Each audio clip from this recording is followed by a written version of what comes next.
Can you believe that your own parents, the people who are supposed to protect and nurture you, exploring the audacity of L from you technology, not just a little bit, but my entire inheritance, my grandparents' hard-earned money meant for *me*, siphoned away to their new, perfect family. But here's the kicker, they didn't count on the meticulous, unyielding nature of a Swiss bank, nor on my sheer stubbornness when it came to uncovering the truth. Tell me, if you were in my shoes, would you have fought tooth and nail for what was rightfully yours, even if it meant tearing apart the last vestiges of family you thought you had? Would you have dared to challenge the people who gave you life, knowing the devastation it would cause?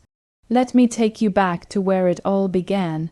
I was 22, fresh out of college, and brimming with the naive optimism of someone who thought their biggest problem would be finding a decent job in a competitive market. My life had always been a bit complicated. My parents, Clara and Robert, divorced when I was a toddler. It was messy, protracted, and left a deep chasm between them. For most of my childhood, I was a shuttlecock, batted back and forth between two increasingly bitter individuals. My mother remarried when I was 7 to a man named David, who already had 2 children, Sarah and Michael. They were older than me, already teenagers, and from day one, I felt like an outsider in their meticulously constructed, seemingly perfect family unit.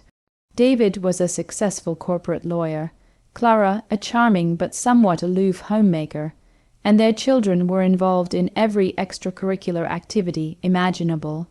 I, on the other hand, was the quiet, bookish kid who just wanted to disappear into the background. My father, Robert, never remarried. He dedicated his life to his work, a renowned architect, and to me. He poured all his love and attention into ensuring I had the best education, the best opportunities. He was my rock, my confidant, the only parent who truly made me feel seen and loved. When my father passed away unexpectedly from a sudden heart attack just before my 21st birthday, my world shattered. The grief was overwhelming, a physical ache that never quite subsided. He had always been so vibrant, so full of life, it was impossible to imagine a world without him. In the midst of my grief, his lawyer, Mr. Henderson, contacted me to discuss his will. My father, being the meticulous man he was, had everything in order. He had left me his house, his extensive art collection, and a substantial sum of money. But the most significant part of his inheritance, the part he had always spoken about with a twinkle in his eye, was a trust fund. This fund wasn't just from him. It was an accumulation of wealth from both his parents, my paternal grandparents, who had been incredibly shrewd investors. My grandfather, a German immigrant who had built a successful manufacturing business from scratch, had a deep distrust of conventional banks and a penchant for secrecy. He had set up a significant portion of his fortune in a Swiss bank account, a fact my father had shared with me in hushed tones when I was old enough to understand. "This is for your future, my dear," he'd said, "a safeguard, a legacy that no one can touch." Mr. Henderson confirmed this. He explained that my father had meticulously updated the beneficiaries of this trust, ensuring that upon his passing, I, his only child, would be the sole recipient. The funds were substantial, enough to provide me with a comfortable life, perhaps even to pursue my dream of opening a small art gallery. The paperwork was complex, involving international law and Swiss banking protocols, but Mr. Henderson assured me it was all in order and would take some time to process. A few months after my father's death, my mother, Clara, began to show a renewed interest in my life. This was unusual. Our relationship had always been strained, marked by her emotional distance and my resentment over feeling like a burden in her new family. But now she was calling me, inviting me for coffee, asking about my plans. It felt disingenuous.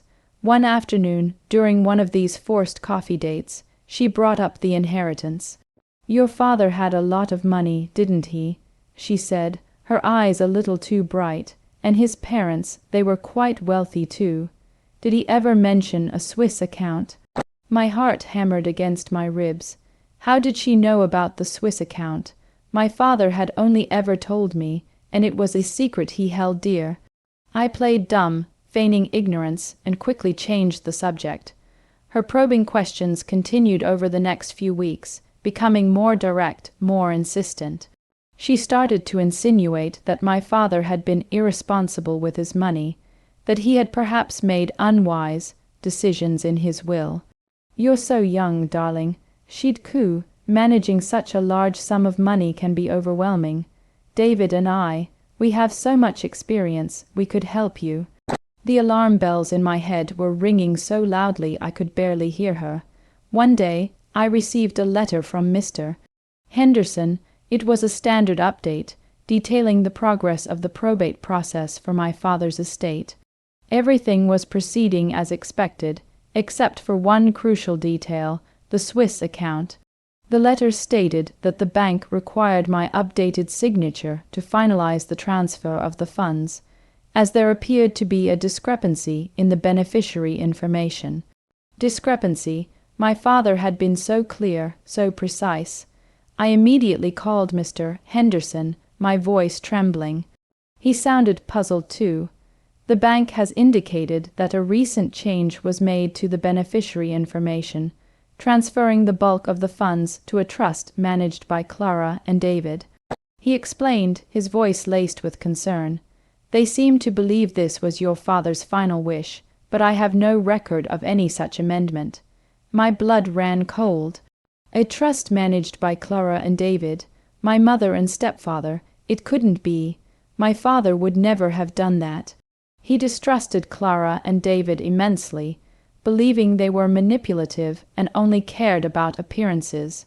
He had expressly told me he wanted *me* to be financially secure, independent of them. I confronted my mother. I drove to their pristine suburban house, my hands gripping the steering wheel so tightly my knuckles were white. When I burst through the door, Clara was in the living room, casually sipping tea with David. They both looked up, surprised by my unannounced arrival and my visibly distressed state. "What did you do with my inheritance?" I demanded, my voice shaking with a mixture of anger and betrayal. Clara's face hardened. David put down his teacup, his expression unreadable. "What are you talking about, dear?" Clara asked, feigning innocence, but I could see the flicker of guilt in her eyes.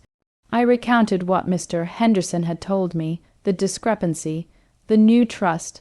David, ever the lawyer, smoothly interjected. "Your father, in his final days, was quite ill. He asked us to ensure your financial stability, to manage things for you. He knew you were young and perhaps not ready for such a large responsibility. He trusted us to do what was best for you. The audacity of it all. They were twisting my father's intentions, fabricating a story to justify their theft. My father would never have done that." I yelled, tears streaming down my face. He knew how much that money meant to me, how much he wanted me to be independent. The argument escalated into a full-blown shouting match. Clara eventually dropped the pretense of concern and revealed her true colors. "You're ungrateful. We're your parents. We're trying to protect you from yourself. That money would have been squandered. It's better off being managed by us, for the benefit of the *family*. By the family, she clearly meant her new family, Sarah and Michael, who conveniently walked in during the height of the shouting, looking confused and slightly uncomfortable. The realization hit me like a physical blow. They weren't just stealing from me. They were stealing for them. To finance their perfect lives, their expensive hobbies, their privileged existences. I was just the inconvenient relic of a past marriage, a financial liability they needed to mitigate.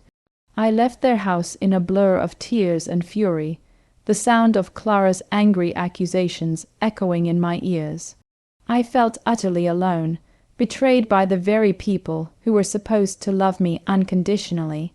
The grief for my father resurfaced with renewed intensity, coupled with the crushing weight of this new betrayal. How could they do this? How could they look me in the eye and lie, then justify their actions with such despicable self-righteousness? I was adrift, heartbroken, and completely unsure of what to do next. So that's the situation I was in, and I had to make a choice. Before I tell you what happened next, I want you to pause and comment below what you would have done in my shoes. Would you have let it go, resigned yourself to their theft, and tried to move on? Or would you have fought back, no matter the cost, to reclaim what was rightfully yours? I decided to fight. I wasn't just fighting for money. I was fighting for my father's memory, for his wishes, and for my own sense of justice. I called Mr. Henderson again, explaining everything. He was appalled. This is a clear case of undue influence and potential fraud. He stated firmly, "We need to act swiftly." The first step was to prevent the transfer of the funds from the Swiss bank. Mr. Henderson immediately contacted the Swiss bank directly, informing them of the fraudulent attempt to change beneficiaries and requesting a freeze on all transactions related to the account. This was crucial. The Swiss bank, known for its strict adherence to protocol and client confidentiality, took this very seriously. They initiated their own internal investigation, reviewing all documentation related to my father's account, including the alleged amendment. Meanwhile, Mr. Henderson began preparing a legal case against my mother and David. It was going to be an uphill battle. They had money, influence, and David was an experienced lawyer himself. But I had the truth, and I had Mr. Henderson, a man whose integrity was unshakable. The investigation by the Swiss bank took several weeks, during which time I was in a constant state of anxiety. My mother and David, realizing their scheme was unraveling, launched a counter-offensive. They started calling me, sending me angry texts, accusing me of being greedy, unfilial, and of dishonoring my father's memory. They even tried to enlist family friends to pressure me into dropping the case, painting me as the villain. But I held firm. I knew what my father wanted, and I wouldn't let them gaslight me into believing otherwise. Finally, the call came from Mr. Henderson. The Swiss bank had completed its investigation. They had discovered that the amendment to my father's will, the one transferring the funds to Clara and David's trust, was a forgery. The signature was a crude imitation of my father's, and the dates on the document didn't align with my father's known movements or his final illness. It was a clumsy, desperate attempt by my mother and David to seize control of the inheritance. The bank, with its stringent security protocols, had flagged the discrepancy from the beginning, and had delayed the transfer, buying us valuable time. The funds were still in my father's name, ready to be transferred to me as the rightful beneficiary. The news brought a wave of immense relief, followed by a surge of righteous anger. They had been caught red-handed. With the Swiss bank's findings as irrefutable evidence, Mr. Henderson proceeded with the lawsuit. My mother and David were presented with an ultimatum.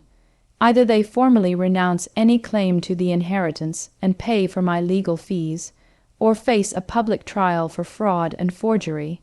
David, despite his legal background, knew they were in an unwinnable position.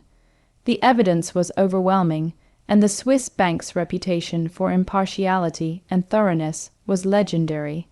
A public trial would not only expose their deceit, but also ruin their carefully constructed image of respectability. After much bitter resistance, they capitulated. They signed the necessary documents, officially relinquishing any claim to my father's assets. They also had to pay a substantial sum to cover my legal expenses. It was a humiliating defeat for them, and a triumphant victory for me. The inheritance was finally mine, exactly as my father had intended. The aftermath was, as expected, messy. My relationship with my mother and David was irrevocably broken. I never spoke to them again, nor did I have any contact with my siblings, who, to their credit, seemed genuinely ashamed and avoided me. The silence was painful at first, a stark reminder of the family I had lost, or perhaps never truly had. But with time, the pain subsided, replaced by a quiet sense of peace and vindication. I used a portion of the inheritance to open the art gallery I had always dreamed of. It's a small, intimate space, showcasing emerging local artists, and it brings me immense joy. The rest of the money, carefully managed with the advice of a trusted financial advisor, provides me with a sense of security and freedom that my father had always wanted for me. I often think of him, of his unwavering love and his foresight in protecting my future. The Swiss bank, with its unassuming efficiency, became an unlikely hero in my story, a testament to the fact that integrity and truth will always prevail, even against the most insidious forms of betrayal. This whole ordeal taught me a profound lesson about trust, family, and standing up for yourself. It was a painful journey, but it ultimately led me to a stronger sense of self and a deeper appreciation for the true meaning of legacy. Like this video if you were on my side in this whole crazy mess. Subscribe for more stories like this, and please share your final thoughts on this entire ordeal in the comments section below. I'll see you all in the next story.